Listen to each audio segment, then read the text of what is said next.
So Jai Hind everyone and welcome back to the channel the soldier. काफ़ी अच्छा लग रहा है यार, आप लोगों का रिस्पॉन्स है। काफ़ी काफ़ी काफ़ी अच्छा लग रहा है ना। ऐसे अपना रिस्पॉन्स बनाए रखिए, ऐसे प्यार देते रहिए चैनल को। और सी डी एस वन 2026 में और एन डी ए वन 2026 में तो इतना हेल्प नहीं कर पाया हूँ शायद, but for sure I promise you all कि हम आपको सी डी एस टू 2026 और एन डी ए टू 2026 का काफ़ी अच्छा कंटेंट देंगे और काफ़ी हेल्प मिलेगा आपको। बस हमारे साथ बने रहिए, ठीक है।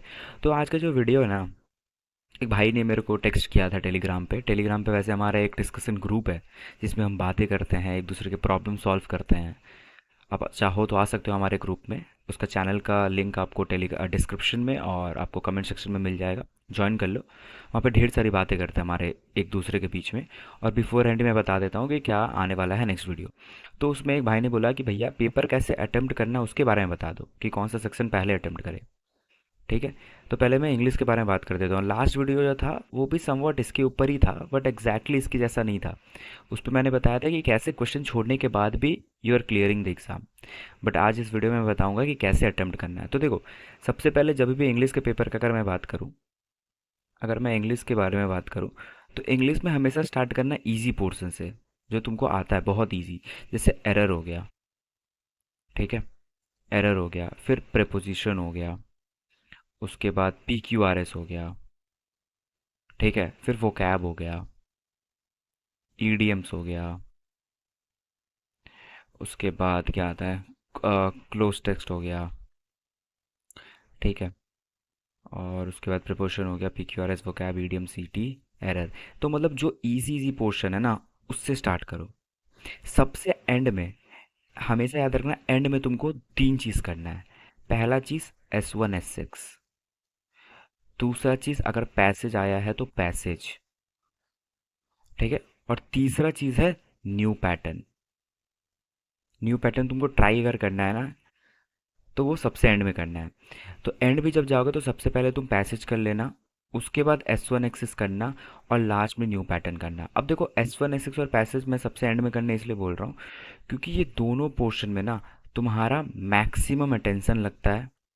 Maximum attention and maximum time consumption,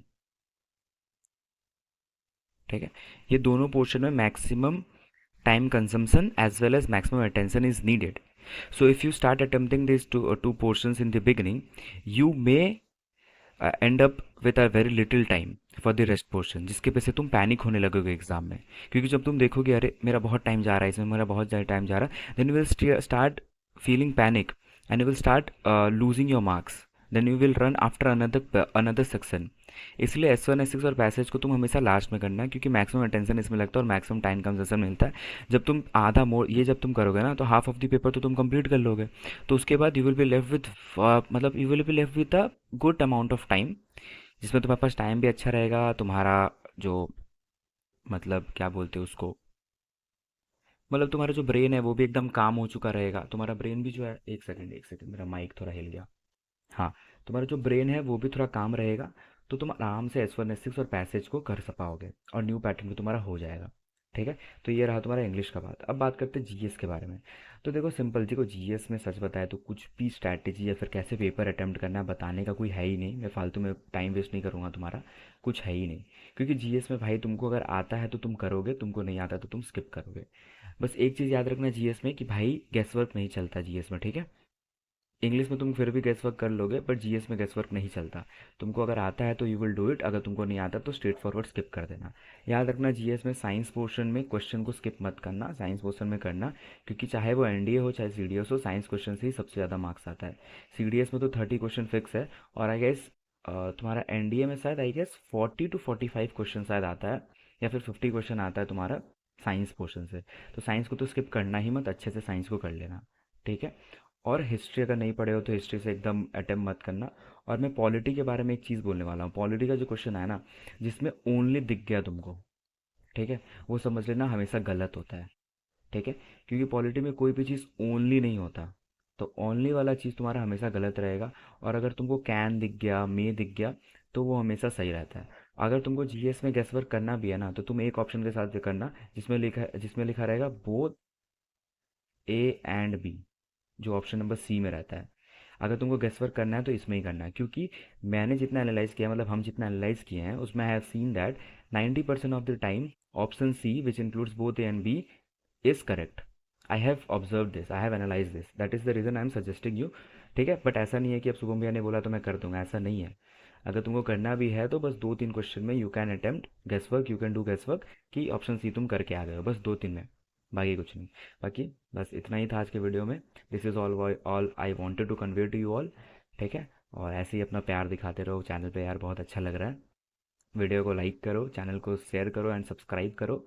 and I will be coming with a lot of things, there are many things, बहुत कुछ प्लान है। व्हाट आई हैव प्लान एक बार अगर मैं आपको बता दूँ तो I am going to start, पहले तो मैं एक N C R T series start करने का सोच रहा हूँ। I am going to start N N C R T series. Then we will talk about my S S B experiences. ठीक है, then I will talk about the funny moments in my S S B और my S S B coaching which I have मतलब face. Then I will be talking about my struggles which I have faced during my preparation of written. What are the difficulties which I faced? ठीक है, then I will be starting a quiz. एक quiz करने वाले हैं हम।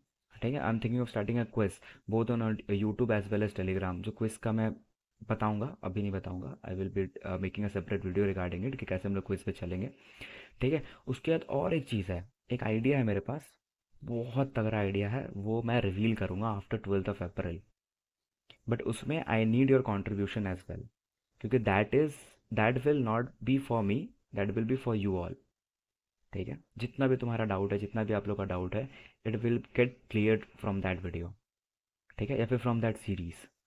तो channel को subscribe कर दो, बने रहो, और आई एम